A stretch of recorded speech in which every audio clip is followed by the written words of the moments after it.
마태복음 24장 32절부터 51절까지 말씀으로 선한 일을 중단하지 맙시다 라는 제목으로 하나님 말씀을 나누기 원합니다.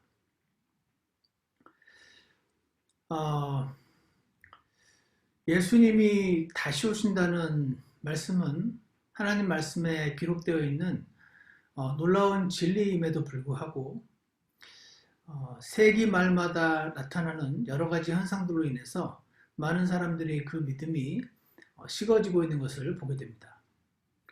우리나라 같은 경우에 1992년 10월 28일 휴거가 일어난다는 주장으로 당시 한국 사회에 큰 무리를 일으켰던 다미선교회라는 단체가 있었습니다. 이장님이라는 사람이 자신이 쓴 책 다가올 미래를 준비하라, 다가올 미래라는 단어에서 따서 다미선교회라고 이름을 지었었죠. 1990년대 말에는 1900년대에서 2000년대로 넘어가는 그런 시기였기 때문에 노스트라다무스라는 사람의 예언과 맞물려서 이 지구가 멸망할 것이다 라는 그런 분위기가 아주 팽배했던 시대였습니다. 당시 종말론자였던 이상한 형태의 종말론자였죠. 이장림 목사라는 사람이 주도해서 요한계시록을 자의적으로 해석하여 1992년 10월 28일 수요일 정확히 밤 12시에 휴거가 일어난다는 주장으로 신도들의 재산을 갈취했던 그런 사람이었었습니다. 심지어는 보통 사람들도 예수님께서 다시 오시는 날은 천사도 모르고 아무도 모르고 하나님만 아신다는 구절을 요즘은 많이 알죠. 그래서 1991년 KBS 사랑방중계, 뉴스비전 동서남북, MBC PD수첩 등 다미선교와 시한부 종말론에 대해서 다루면서 이들의 존재가 널리 알려지게 되었고요. 저도 일찍 기억이 나는데 하얀 옷을 입고 막 손뼉을 치던 사람들을 카메라로 찍고 했었던 것 기억이 납니다. 결국 그날 예수님이 다시 오시면 불발로 돌아갔었습니다. 그리고 여러분 아시는 것처럼 요즘 코로나 바이러스 관련해서 신천지라는 이단단체, 이단이라고도 불리기 어려운 사이비 단체가 많은 뉴스 지면을 장식한 바 있죠. 이들도 역시 요한계시록을 보혜사와 성경을 자의로 해석하여 새 예루살렘의 건설을 주장하고 있는 단체죠. 독특한 것은 경기도 과천시를 성주로 여기면서 약속의 땅으로 말하고 있다는 점입니다. 최근 COVID-19 전파에 큰 역할을 했던 단체로 우리는 알고 있습니다. 이들 역시 시한부 종말론을 올바르지 않은 형태의 종말론을 주장하고 있는 단체 중에 하나이죠. 또한 여러분 들어보셨겠지만 안식교라는 단체가 있습니다. 제7일 안식일 예수 재림교회, 영어로는 Seventh Day Adventist Church, 그래서 SDA라는 단체가 있습니다. 1863년에 여러 교파 출신들의 인물들에 의해서 설립된 개신교회의 한 단체입니다. 이때 윌리엄 밀러라는 사람이 리더였었는데 이들을 따랐다고 해서 밀러라이츠라고 불리우는 단체이기도 합니다. 뉴욕주에 로우햄턴에서 살았던 한 침례교 성도였는데 이 사람이 구약성경의 다니엘서와 신약성경의 요한계시록을 중심으로 성경의 예언을 자의적으로 해석하고 연구한 결과 예수 그리스도께서 1843년, 1844년 두 차례에 걸쳐서 재림을 한다고 주장했었던 단체였습니다. 그래서 그들이 예고했던 기간 1844년 10월 20일 오후 3시 사람들은 승천복을 입고 하늘을 바라보고 있었지만 그때 또한 예수님의 재림은 없었습니다. 그래서 동양을 서양을 막론하고 수많은 사람들이 예수님의 재림을 예언을 했을 뿐 아니라 신천지의 이만희 같은 사람은 자신이 재림 예수라고 실제로 자신의 책에다가 소개를 하고 하얀색 말을 탄 사진을 찍는 등 여러 가지 행동을 행하고 있습니다. 그리고 지금 요즘 같은 때에 말이죠. 하나님 말씀에 보면 역병, 전염병이 유행한다는 말씀이 있습니다. 예수님 오시기 무렵에. 우리가 지금 겪고 있는 코로나 바이러스가 전염병이잖아요. 그리고 역병과 기근과 역병이 심하다 보니 사람들이 지금 일을 못하고 지금 대공황 이래로 경험해 보지 못한 엄청난 그 경제 공황이 올 것이다. 기근이 올 것이다. 라는 지금 예상들을 하고 있죠. 그래서 언뜻 보면 와, 지금이 역병과 기근과 전쟁의 소문. 제가 알기로 아직은 뭐 전쟁의 소문은 없는데 극우 정부가 주도하고 있는 경우에 자신들의 트럼프 대통령도 마찬가지고 자신들의 이 내부의 어떤 그 갈등을 밖으로 분산하기 위해서 얼마든지 전쟁을 일으킬 수 있죠. 그래서 내부의 정치적인 어떤 혼란을 외부로 돌리려는 그런 시도는 역사적으로 볼 때 수많은 정부들의 행위였던 것입니다. 그렇다면 내년쯤 모르겠습니다. 이건 그냥 순수히 예를 들어서 역병과 기근과 전쟁의 소문이 들릴 이런 시기가 생기면 계속해서 사람들은 지금이 마지막 때다 라고 말하면서 많은 사람들을 마음을 좀 어렵게 만드는 불편한 마음이 들죠. 그런 일들이요.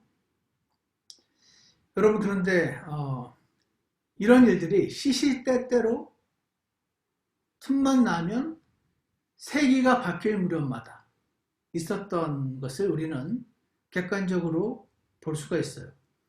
1999년에서 2000년으로 넘어가면서 1799년에서 1800년으로 넘어가면서 심지어는 999년에서 AD 1000년으로 넘어가면서 이렇게 뭔가 세기가 바뀔 때마다 많은 사람들은 성경에 이런 말씀들이 있으니까 곧 지금이 지구 멸망의 마지막 때다.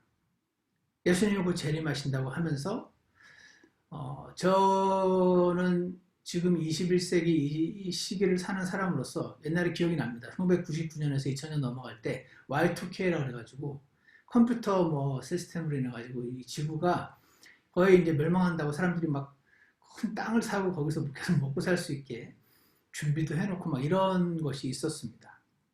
근데 여러분, 이런 모든 일이 있을 때마다 계속 예수님은 오시지 않았고요. 불말했습니다. 예수님이 진짜 오시긴 오시는 걸까요? 그 말 진짜입니까? 여러분 어떻게 믿으십니까? 오시면 도대체 언제 오시죠? 아니면 혹시 지금 이미 오신 거 아닌가? 영적으로 지금 와 계신 거 아닌가? 어쩌면 예수님이 오신다는 말이 문자 그대로 오신다는 말이 아닐 수도 있지 않을까?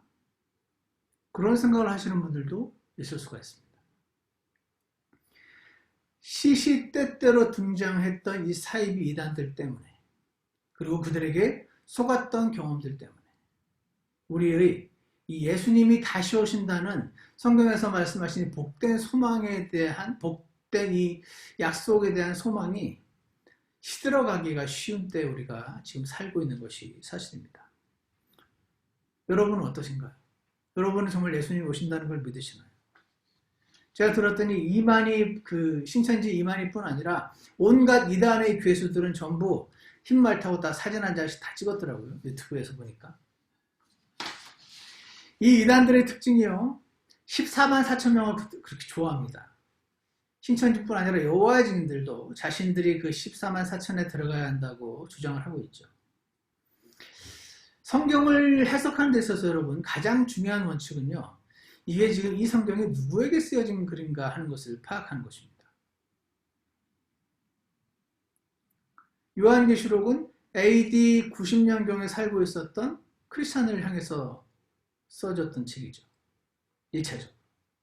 물론 모든 성경은 오늘 나에게 하시는 말씀으로 들어야 한다는 적용의 면에 있어서 중요한 원칙이긴 하나 성경을 해석할 때 있어서 첫 번째 중요한 원칙은 이게 지금 누구한테 쓰인 책인가 1세기 크리스찬들인가 유대인인가 크리스찬인가 크리스찬이 아니라 유대인들에게 쓰여진 책인가를 구분하는 것이 첫 번째 굉장히 중요한 원칙입니다. 즉 이스라엘과 교회를 구분할 줄을 알아야 됩니다. 그래서 무슨 말이냐면요. 여러분 이스라엘은 12지파가 있어요. 크리스찬들에게는 없습니다. 요한계시록 7장 3절에 보면 하나님의 종들의 이마에 인을 찍어라, 도장을 찍어라. 그래서 그들을 봉인해라 라는 말이 나옵니다. 그리고 나서 7장 4절에서 그 봉인된 자들의 수에 대해 들었는데 이스라엘 자손의 모든 지파에서 봉인된 자가 14만 4천이더라 라는 말씀이 나오죠. 성경은 기록된 그대로 문자거들을 일단 봐야 되거든요. 이스라엘의 모든 지파에서 12,000명씩 12 곱하기 12에서 14만 4천 명이 나오는 겁니다. 그래서 5절에 보면 유다 지파, 루벤 지파, 갓 지파에서 6절에는 아셀 지파, 납달리 지파, 므낫세 지파 7절에는 시므온, 레위, 이사카 지파 8절에서 스불론, 요셉, 베냐민 지파 전부 이스라엘의 12지파입니다. 다른 곳에서 이제 주로 레위 지파가 빠지는데 왜냐면 레위 지파는 땅을 받지 않고 도시만 받았었기 때문에 하지만 지금 이 14만 4천 명은요 크리스찬들이 아니에요. 지금 이 시대에 적용되는 말씀이 아니에요. 이 크리스찬들이 휴거되고 난 다음에 이 땅에서는 7년간의 전부 후무했던 환란 기간이 펼쳐진다고 성경은 말씀하시는데 크리스찬들이 이미 사라졌잖아요. 휴거돼서. 그러니까 남아있는 이 7년 대환란 기간 동안 여전히 남아있는 그들에게 왕국 복음, 지금은 예수 그리스도의 복음이죠. 지금 여러분과 저는 왕국 복음을 믿는 사람들이 아닙니다. 예수 그리스도의 복음, 예수님께서 나를 위해 죽으셨다는 그 예수 그리스도의 복음을 믿는 사람들인데 이 크리스찬들이 떠나고 난 다음에 이 세상을 남아있는 사람들에게 예수님의 이 왕국이 다시 세워진다는 왕국 복음을 전할 스페셜 미션을 부여받은 사람들이 24만 4천 명인 것이거든요. 그래서 이들이 예수 그리스도의 복음을 전 세계를 다니면서 전하는 사람들이 아니고 왕국 복음을 전할 사람들입니다. 그래서 그렇게 왕국 복음을 전 세계를 다니면서 전할 사람들, 이들은 스페셜 미션과 스페셜 능력을 부여받았어요. 죽지 않는다고 말씀이 나옵니다. 7년간. 그래서 9절에 보면 이들로 인해서 보라 아무도 능히 셀 수 없는 큰 무리 곧 모든 민족과 족속과 백성과 언어에서 난 큰 무리가 흰 예복을 입고 손에 종려나무 가지를 들고 왕자와 어린 양 앞에서 큰 음성으로 외치르되 구원이 왕좌에 앉으신 우리 하나님과 어린 양께 있도다 하더라. 이렇게 말씀을 하고 있어요. 다시 말해서 크리스찬들이 휴거된 다음 이 땅에 펼쳐질 7년 대환란의 기간 동안 특수 임무를 부여받은 유대인들 14만 4천 명이 전 세계를 다니면서 예수님의 복음 말고 지금 이 시대에 그 예수님 복음 말고 왕국 복음이라는 것을 전하고 이들의 스페셜 미션을 통해서 예수님을 믿게 되는 그 대환란 시대의 성도들, 신학자들은 환란 성도라고 부릅니다. Tribulation Saints. 그들이 이 14만 4천 명의 전파로 인해서 수많은 사람들이 구원받게 되는 그 장면을 요한계시록 10장에서 말하고 있는 것이거든요. 그래서 이 14만 4천 명은 신천지도 아니고 여호와의 증인도 아니고 크리스찬들도 아니고 크리스찬 중에서 특별히 선택된 자들도 아닙니다. 이들은 유대인들이에요. 그래서 신천지들이 그들은 그 조직을 목장이 아니라 무슨 지파로 나눠놨더라고요. 그 베드로 지파도 있고 성경에 베드로 지파는 없어요. 자, 제가 이 말씀을 드린 이유는 무엇입니까? 이런 이단들이 그 이단이라고 불리기도 어려운 사이비 단체들이 이 성경을 자의적으로 해석하여 날짜를 막 정하기도 하고 이런 좀 전에 설명드렸던 이런 가르침들을 자신들에게 적용하여 굉장히 많은 열심을 부리면서 많은 사람들을 지금 미혹하고 있는 시기입니다. 그러다 보니까 이들의 그 여러 가지 일들을 통해서 우리나라 같은 경우 여기 단위선교 때문에 휴거라는 단어가 이 기독교계에서 거의 약간 터부시되는 단어가 되어버렸죠. 구원파라는 단체 때문에 구원이란 말이 한국 기독교계에는 약간 쓰기에 어려운 그런 단어가 되어버린 이런 지금 상태. 성경의 중요한 가르침인 구원도 지금 약간 함부로 쓰기 어려운 단어가 되는 경향이 있고 휴거라는 단어도 함부로 쓰기 어려운 경향이 있고 막 이런 시기를 우리가 살다 보니 예수님이 다시 오신다는 말씀을 누군가가 전하면 색안경을 끼고 이렇게 보게 되는 경향이 생기는 것이죠. 근데 여러분, 오늘 제가 드리고자 하는 말씀은 이런 상황에도 불구하고 예수님께서 다시 오신다는 이 소망이 여러분과 제게 실제적인 소망이 되기를 간절히 원합니다. 마태복음 오늘 우리가 읽었던 24장 36절에 보시면 그러나 그 날과 시각은 아무도 알지 못하나니라는 말이 있거든요. 그러므로 어떤 사람이 나타나서 이날이다, 이날 오신다 이런 거를 정하는 순간 아, 저 사람은 잘못된 사람이구나 라고 인식을 하시면 되겠습니다. 그러면서 오늘의 주제 42절을 보시면 마태복음 24장 42절을 보시면요. 그러므로 깨어있으라. 어느 시각에 너희 주가 올지 알지 못하는지라 이런 말씀이 나와 있습니다. 깨어있으라. 이런 이단 사이비 단체들과 여러 번 속은 경험과 무슨 때만 되면 지금이 마지막 때인 것 같다고 막 하다가 또 사라지고 다시 사라지고 이런 여러 가지 경험들을 통해서 우리들은요 예수님께서 다시 오실 때가 됐는데 내가 지금 정신 차려야 되는데 이런 마음을 잘 못 가지는 경향이 많이 생기는 이 시기에 오늘 우리는 깨어있으라라는 말씀을 오늘 주목하기 원합니다. 왜 깨어있어야 되면 어느 시각에 주가 올지 알지 못하니까. 깨어있지 않고 잠들어 있으면 잠들어 있다가 갑자기 닥치게 되니까. 깨어있으란 말은 잠자지 말란 말이죠. 이거는 상징적인 표현이죠. 진짜 하루 종일 잠만 자고 있지 말라는 뜻은 아니죠. 우리가 여러분이 제가 눈을 뜨고 열심히 뭔가를 하고 있지만 영적으로는 여전히 잠들어 있을 수 있다는 말씀인 것이죠. 그럼 어떻게 하는 것이 잠자는 것일까요? 어떻게 하는 것이 깨어있지 못한 것일까요? 무엇에 깨어있어야 합니까? 예수님에 깨어있는 것이죠. 다가온 현실에 깨어있을 때 우리는 성경에서 잠자고 있다고 표현하고 이런 우리가 닥친 환경에도 불구하고 예수님을 바라보고 있는 상태를 깨어있다라고 표현을 하는 것입니다. 다시 말해서 여러분과 제가 걱정 가운데 매몰되어 있다면 잠자고 있는 것입니다. 두려움 가운데 사람이 두려움이 없을 수는 없죠. 영적인 크리스천이라고 항상 안 두렵다 그렇게 하라는 말씀이 아니죠. 이런 말씀들 때문에 자신이 순간순간 빠지는 두려움과 걱정에서 정신을 차리고 주 예수님을 바라보라고 하는 말씀인 것이라고 저는 믿습니다. 그러므로 걱정 가운데 매몰되어 있고 두려움 가운데 매몰되어 있고 시기와 분노와 질투에 매몰되어 있는 상태, 막연한 두려움에 매몰되어 있는 상태, 막막함에 매몰되어 있는 상태, 답답함에 매몰되어 있는 상태, 즉 성경에서 말씀하시는 생명이 아닌 사망 가운데 거하는 상태를 성경은 잠자고 있는 상태라고 말씀을 하시는 것입니다. 그러므로 깨어있으라. 오늘 이 말씀을 여러분과 제게 주시는 말씀을 하나님 말씀으로 듣기 원합니다. 깨어있으라. 정신을 차려라. 시작이 있었듯이 끝이란 것이 있다. 코로나도 시작이 있었고 반드시 끝이 있다. 이 세상도 시작이 있었고 이 세상이 끝나는 날이 있다. 그 말씀을 하시는 것입니다. 이 세상은 점점 갈수록 살기 좋아지지 않고 점점 살기가 나빠질 건데 그리고 나서 예수님이 오실 것이다. 그 말씀을 좀 하시는 것이죠.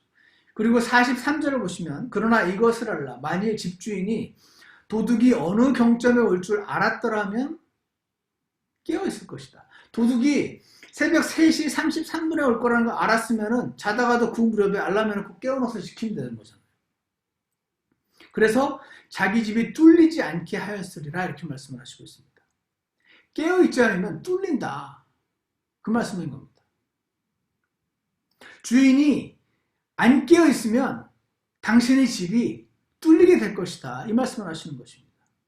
주인이 깨어있지 않으면 학생이 학점이 뚫리게 되는 것입니다. 성도들이 깨어있지 않으면 교회가 뚫립니다. 각 가정에서 내가 깨어있지 않으면 내 가정과 내 신앙생활이 뚫리게 된다는 것입니다. 뚫린 구멍으로 사탄의 어떠한 것이 막 물밀처럼 밀려 들어온다는 것이죠. 배가 뚫리면 어떻게 됩니까? 물이 막 들어오는 거죠. 그럼 어떻게 되죠? 가라앉게 되는 것입니다. 여러분과 제가 정신을 차리지 않고 깨어있지 않으면 걱정이 밀려 들어오고 근심이 밀려 들어오고 두려움이 밀려 들어오고 미움이 들어오고 시기가 들어오고 질투가 들어오고 욕심이 들어와서 가라앉게 된다. 그 말씀을 하십니다. 44절을 보시면 그러므로 너희도 준비하고 있으라 그러십니다. 여러분 다미성교회와 SDA 그 제7 안식교와 이만희와 막 수많은 이단들이 뭐라고 말을 하든 여러분과 제게 하나님께서 약속하신 예수님께서 다시 오신다는 사실은 변하지 않는 진리인 것이거든요. 그러므로 준비하고 있으라고 그러십니다. 너희가 생각하지 않은 시각에 사람의 아들이 온다고 말씀하세요. 생각도 못할 시각에 하나님의 아들이 오신다고 말씀하십니다. 45절을 보시면은 그런즉 자기 주인으로부터 그의 집안 사람들을 넘겨받아 다스리며 제때에 그들에게 양식을 나누어 줄 신실하고 지혜로운 종이 누구냐? 제가 지난주에 이 말씀을 읽는데 여러 번 봤던 말씀인데 이 방금 읽었던 45절 말씀이 저를 이렇게 한 대 강타하는 그런 느낌이 들더라고요. 아, 지금 이럴 때에 깨어있어야 되는데 깨어있다는 거는 뭔가? 저는 이제 목사잖아요. 목사니까 이 말씀이 거의 1대1로 적용이 되는 것 같았어요. 그의 집안 사람들을, 성도들을 넘겨받아. 여러분은 주님의 양이잖아요. 제가 넘겨받았잖아요.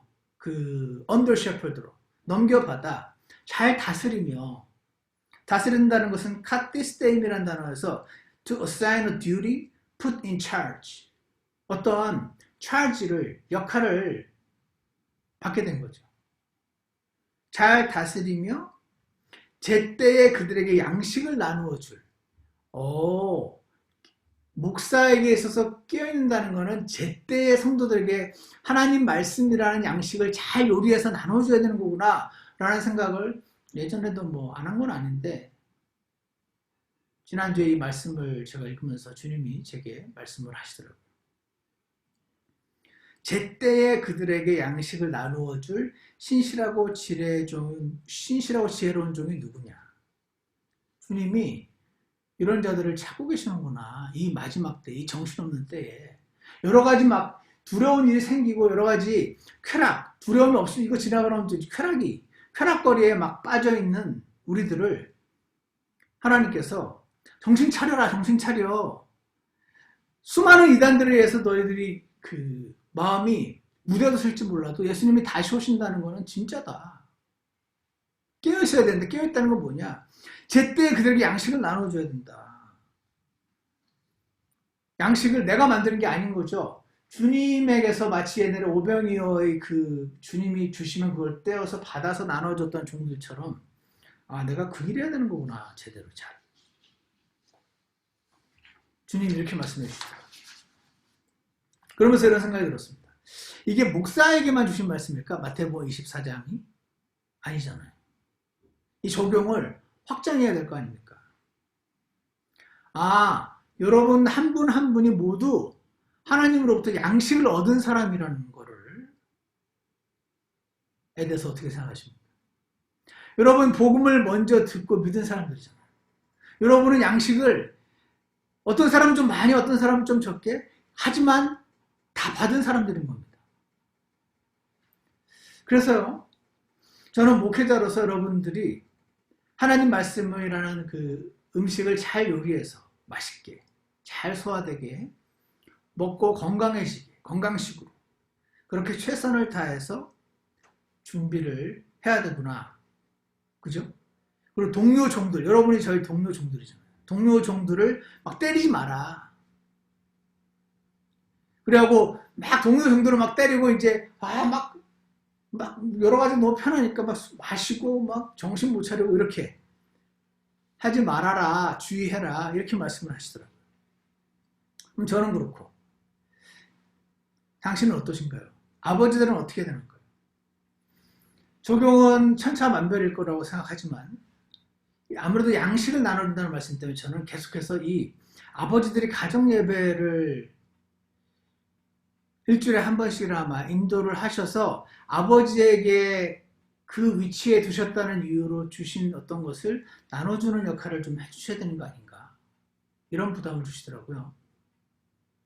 이 가정 예배를 통해서 지금 막 여러 가지 세상 뉴스와 걱정스러운 소식들로 인해서 지쳐있는 아내에게 하나님 말씀을 나눠주시기를 주님이 원하시는 건 아닌가. 한번 기도해 보시기 바랍니다. 어머니들은 어떨까요? 어머니들은 아침에 일어나셔서 하나님 말씀을 먹고 묵상하신 다음에 지금 아무 생각 없이 아무 생각 없지는 않겠지만 이 막 닥친 이 상황 때문에 막 친구들도 못 만나고 집에서 막 있느라고 지겨워서 조리를 떨고 있는 이 자녀들에게 어머니들이 받은 말씀의 양식을 나눠 주셔야 되는 거 아닌가요? 자녀들은 어떻게 해야 되는 걸까요? 자녀들은 이 엄마나 아빠를 통해서 들은 이 하나님 말씀을 그날 이렇게 적여가지고 가끔 보면 수연이가 이렇게 적던데 적어서 그 말씀을 암송하고 드는 생각들을 엄마 아빠와 나누고 그러면은 되는 거 아닌가?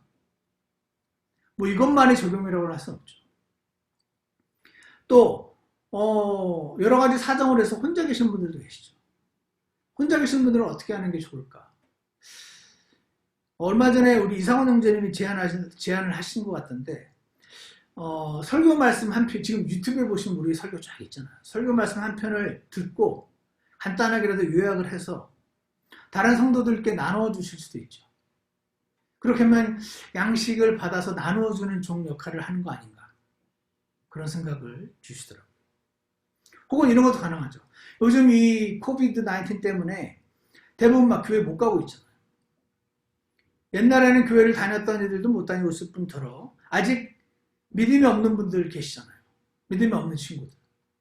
믿음이 있든 없든 다 지금 불안하고 막 답답한 가운데 있는데 여러분이 받은 말씀을 유튜브 링크를 나누어 주는 거. 그것도 양식을 나누어 주는 일이 아닐까. 들어보라고. 보내주는 건 어떨까요? 직장에 나가시는 분들. 아침에 30분 먼저 일어나서 말씀을 읽고 무릎 꿇고 기도하면서 오늘 주신 말씀을 내가 실천할 수 있게 해주시라고 기도하시는 거는 어떨까요? 내가 오늘 손님들을 만날 때 오늘 읽은 말씀에 근거해서 어제와는 다르게 그들을 대할 수 있게 해달라고 기도하시는 것은 이 말씀에 대한 적용이 아닌가 생각을 하게 됩니다. 제때에 그들에게 나누어줄 양식을 나누어줄 신실하고 지혜로운 종은 누구냐? 그들에게 여러분과 저에게도요 누군가의 순종으로 이 하나님 말씀이라는 양식이 다가왔었던 날이 있습니다. 예전에 1998년에 삼성물산 프로젝트 사업부 선박해양팀이 19명이 있었어요. 그 중에 한 사람이 복음을 알고 있는 사람이었습니다. 이 사람이 자신의 퇴사하기 전에 내가 19명 전원에게 일단 복음을 전하는 데까지 한번 해보리라 해가지고 19명 전원에게 전했습니다. 그 사람 덕분에 그 19명 중에 18명이 복음을 거부하고 한 명이 예수님을 받아들였어요. 그게 서충원이라는 사람입니다. 예수님을 그날 만났습니다. 저는 그때를 돌아봅니다. 그때 하나님 말씀의 양식을 먹고 누리고 있던 한 사람이 자신이 받은 그 말씀을 제때 나누어 줄 그 신실한 종의 역할을 안 했더라면 나는 지금 어디서 살고 있을까? 어디서 무슨 일을 하면서 살고 있을까? 확률로 따지면요. 19명 중에 다 실패하고 한 명 건졌잖아요. 그 확률이 그렇게 낮으니까 할만하지 않은, 가치 없는 일일까? 그렇지 않으리라 생각합니다. 왜냐하면 하나님께서는 한 영혼이 천하보다 귀하다고 하셨으니까. 사랑하는 여러분, 아버지가 자신이 먹은 말씀을, 그 양식을 오늘 아들에게, 아내에게 나누어 준다면 여러분 그 가정의 분위기가 어떻게 될까요? 그 가정의 분위기라는 게 있잖아요.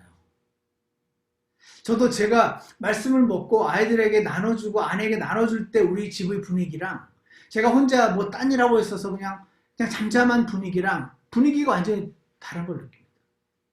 오늘 말씀은 비록 목사이지만 제게도 주님이 책망하시는 말씀으로 저는 듣기 원합니다. 어머니가요, 자신이 오늘 먹은 말씀을 카톡으로 멀리 있는 아들에게 딸에게 보내주면 어떨까요? 그 옆에 있는 애들에게 그 어린 것들이지만 오늘 엄마가 먹은 말씀을 감동의 눈물이 약간 나면서 나눠줄 때 그 아이들의 분위기가 어떻게 되는지 아십니까? 그 아이들의 태도가 어떻게 변할까요?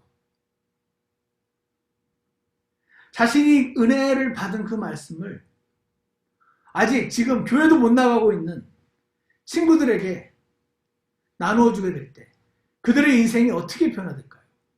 아무도 알 수가 없습니다. 하지만 그 한 사람에게 여러분이 보내주신 그 유튜브 링크로 인해서 예수님이 역사하실 수 있잖아요. 그럼 그 사람의 인생은 어떻게 변화될까요? 너무나 놀라운 일이 일어나지 않을까요? 사랑하는 성도 여러분, 우리 지치지 말아야겠습니다. 그죠? 지치지 말아야겠어요. 시간이 오래 지나다 보면 지치잖아요. 우리 지치지 말고요. 선한 일 하는 것을 중단하지 않기를 원합니다. 복음을 선포하기를, 전도하기를 중단하지 않기를 원합니다. 말씀을 읽기를 중단하지 않기를 원합니다. 읽을 말씀 나누어주기를 중단하지 않기를 원합니다.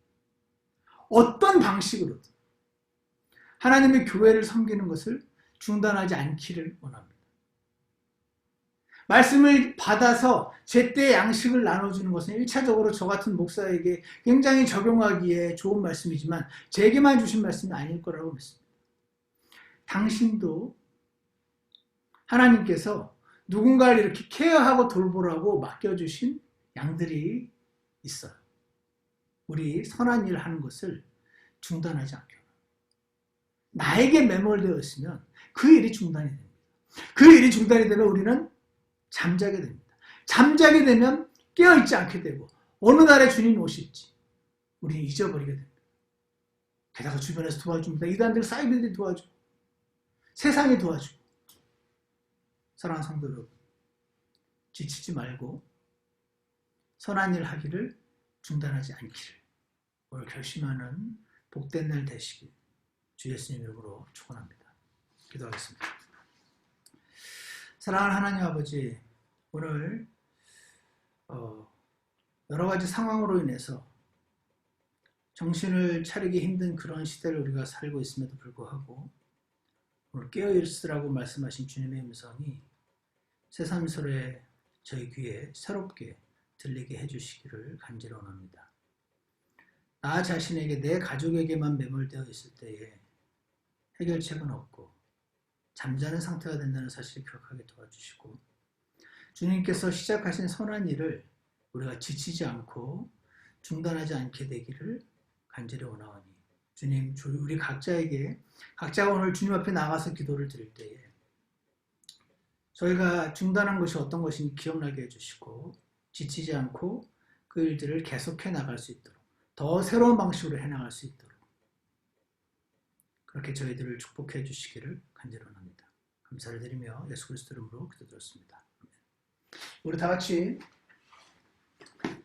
찬송가 115장 영광스러운 어느 아침 1, 2, 3절 계속해서 부르겠습니다. 찬송가 115장 영광스러운 어느 아침 부르겠습니다.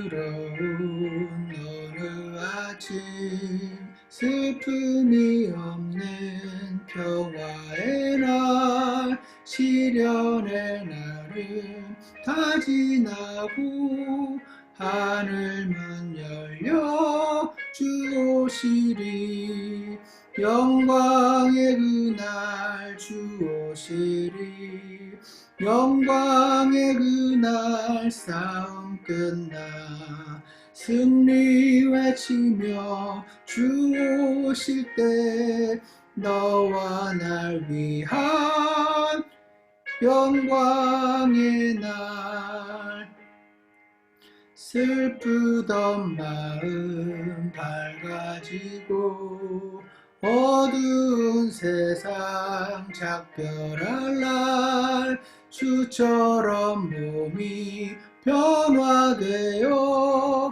영광의 그날 주배오리 영광의 그날 주 오시리 영광의 그날 싸움 끝나 승리 외치며 주 오실 때 너와 날 위한 영광의 날 3절입니다. 공중에 올라 주님 뵐 때 내 모든 눈물 사라지리 소중한 사람 함께 만날 얼마나 귀한 아침인가 예 그날 주 오시리 영광의 그날 싸움 끝나 승리 외치며 주 오실 때 너와 날 위한 영광의 날 하나님 아버지 영광의 그날이 속히 온다고 말씀하시고 있습니다. 주 오실 날이 속히 오는데 주여 저희들이 너무 반복되어 여러 가지 일들을 경험하면서 주 예수님께서 다시 오신다는 소망이 어떤 이론에 불과하게 되지 않도록 지금 저희를 긍휼히 여겨 주시기를 간절합니다. 주님께서는 깨어있으라고 말씀하시고 잠자지 말라고 하시고 그 양식을 주인으로부터 받아 제때에 나누어 줄 신실하고 지혜로운 종이 누구냐고 그들을 찾고 계신다고 말씀하셨사오니 주여 오늘 이 말씀을 하나님 말씀으로 받는 모든 성도들을 축복해 주시고 지금 나에게 매몰되어 있지 않고 정신을 차리고 깨어서 주님께서 원하시는 일들을 찾아서 행하는 자들 되도록 축복하여 주시옵소서. 감사를 드리며 예수 그리스도 이름으로 기도드렸습니다. 아멘. 예배를 마치겠습니다.